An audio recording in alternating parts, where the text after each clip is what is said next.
नमस्कार मित्रांनो, माझं नाव आहे प्रशांत आणि पुन्हा एकदा भेटतो आपण माझ्या यूट्यूब चॅनलवर. तर मी आज मला एक गोष्ट बोलायची आहे की आपण जे बिग बॉसमध्ये ही टोळी आणि ग्रुपबद्दल बोलतो आहे ना, तर असं माझं पर्सनल मत आहे की बाबा ही टोळी कशी काय असेना पण एक एक संगत खेळती आहे, बोलती आहे, हे करते, एकमेकांना साथ देते, त्यांच्यामध्ये किती का भांडणं होणार, पण जेव्हा ते टास्कची वेळ येते ना तेव्हा ते एकमेकांनी खरंच मनापासून खेळतात आहे.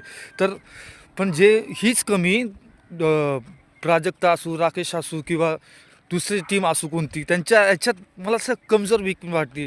तुम्ही असं आपलं आपण टोळीला नुसतं नावं ठेवतोय ना, बाबा ही नीट खेळत नाही, ती नीट खेळत नाही, पण ते त्यांच्या ग्रुपमध्ये बघायला गेले ना त्यांच्यामाने कुणीच नाही असं माझं पर्सनल मत आहे. कारण की हे खेळताना मागचा पुढचा विचार करत नाही, प्रत्येक वेळी आपल्या ग्रुपसाठीच खेळतात.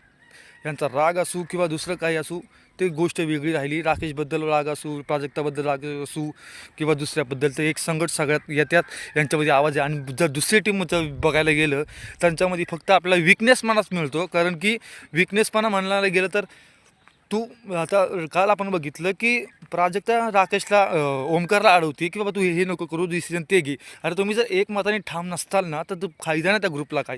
त्याच्यामुळं मला असं कुठंतरी वाटतं की बाबा ही गोष्ट चुकीची आहे की तुम्ही प्रत्येक गोष्ट ओमकारला हे करता आणि तुम्ही तुमच्याच ग्रुपमधल्या माणसांना नॉमिनेट करताय.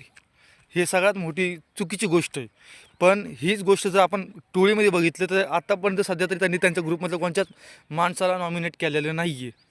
तर तुम्ही जरा एकदम विचार करून बघा की ही जी हा ग्रुप आहे मला कोणत्याच पूर्ण अँगलने असं वीक वाटतोय, पूर्ण वीक वाटतोय, काहीच कामाचा नाही हा ग्रुप.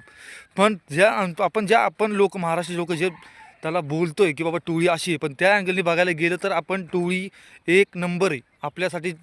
जे आता तुम्हाला पण आवडत असेल, रोशन आवडत असेल, रुचिता आवडत असेल, अनुश्री आवडत असेल, भरपूर लोक आहेत असे की त्यांना आवडतात. कारण की त्यांना सेव्ह पण करतात ते लोक.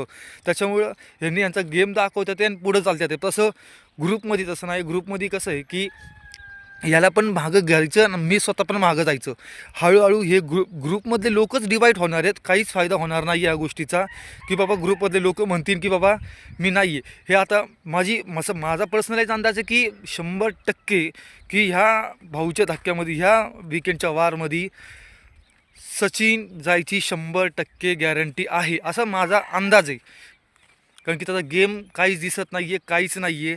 तो म्हणतो मी बोलून काहीच होत नाही आहे. तुम्ही गेम दाखवा, गेम दाखवत नसताल तर त्याला काहीच अर्थ नाही आहे. त्याच्यामुळे मला वाटत नाही की ह्या भाऊच्या धक्क्यावर दुसरं कोणी जाणार नाही, तर सचिन जाईल ही 100% गॅरंटी आहे.